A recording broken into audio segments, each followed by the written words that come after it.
ಒಳ ಮೀಸಲಾತಿ ಜಾರಿ ವಿಚಾರ ಮತ್ತೆ ಮುನ್ನೆಲೆಗೆ ಬಂದಿದೆ.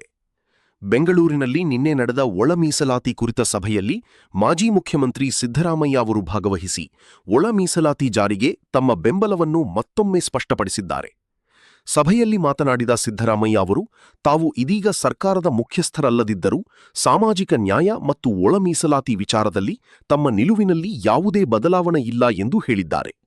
ಪರಿಶಿಷ್ಟ ಜಾತಿಗಳ ಮೀಸಲಾತಿಯೊಳಗೆ ಅರ್ಹತೆ ಮತ್ತು ಹಿಂದುಳಿದಿರುವಿಕೆಯ ಆಧಾರದ ಮೇಲೆ ಸಮಾನ ಅವಕಾಶ ಕಲ್ಪಿಸುವ ಅಗತ್ಯವಿದೆ ಎಂದು ಅವರು ಪ್ರತಿಪಾದಿಸಿದ್ದಾರೆ. ಒಳ ಮೀಸಲಾತಿ ವಿಚಾರದಲ್ಲಿ ಸಮುದಾಯಗಳ ನಡುವೆ ಭಿನ್ನಾಭಿಪ್ರಾಯಗಳಿದ್ದರೂ ಗುರಿ ಸಾಧಿಸುವವರೆಗೆ ಒಗ್ಗಟ್ಟಿನಿಂದ ಹೋರಾಟ ನಡೆಸಬೇಕು ಎಂಬ ಸಂದೇಶವನ್ನೂ ನೀಡಿದ್ದಾರೆ. ಅಲ್ಲದೆ ಮುಖ್ಯಮಂತ್ರಿ ಡಿಕೆ ಶಿವಕುಮಾರ್ ಹಾಗೂ ಸಂಬಂಧಪಟ್ಟ ಸಚಿವರೊಂದಿಗೆ ಈ ವಿಚಾರವಾಗಿ ಚರ್ಚಿಸುವುದಾಗಿ ಸಿದ್ದರಾಮಯ್ಯ ಭರವಸೆ ನೀಡಿದ್ದಾರೆ.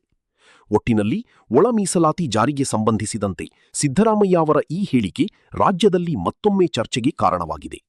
ಇದು ಬಹುಜನ ವಾಯ್ಸ್ ನ್ಯೂಸ್.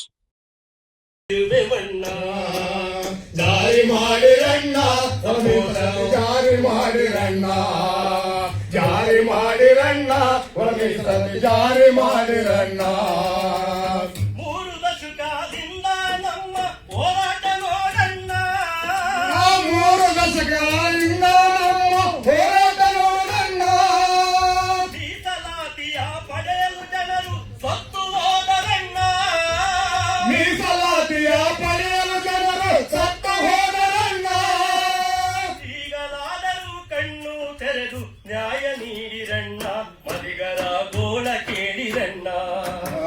ಜಾರಿ ಮಾಡಿರಣ್ಣ, ಒಳ ಮೀಸಲಾತಿ ಜಾರಿ ಮಾಡಿರಣ್ಣ, ಜಾರಿ ಮಾಡಿರಣ್ಣ, ಒಳ ಮೀಸಲಾತಿ ಜಾರಿ ಮಾಡಿರಣ್ಣ.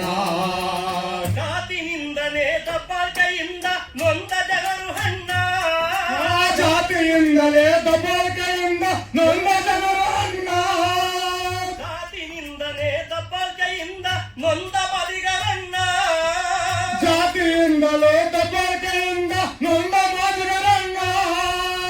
ಮದಿಗ ಜಾತಿಗೆ ಮಮತೆಯ ತೋರಿ ಜಾರಿ ಮಾಡಿರಣ್ಣ, ಸಂಪೂರ್ಣ ಜಾರಿ ಮಾಡಿರಣ್ಣ, ಜಾರಿ ಮಾಡಿರಣ್ಣ, ಸಂಪೂರ್ಣ ಜಾರಿ ಮಾಡಿರಣ್ಣ, ಜಾರಿ ಮಾಡಿರಣ್ಣ, ಸಂಪೂರ್ಣ ಜಾರಿ ಮಾಡಿರಣ್ಣ.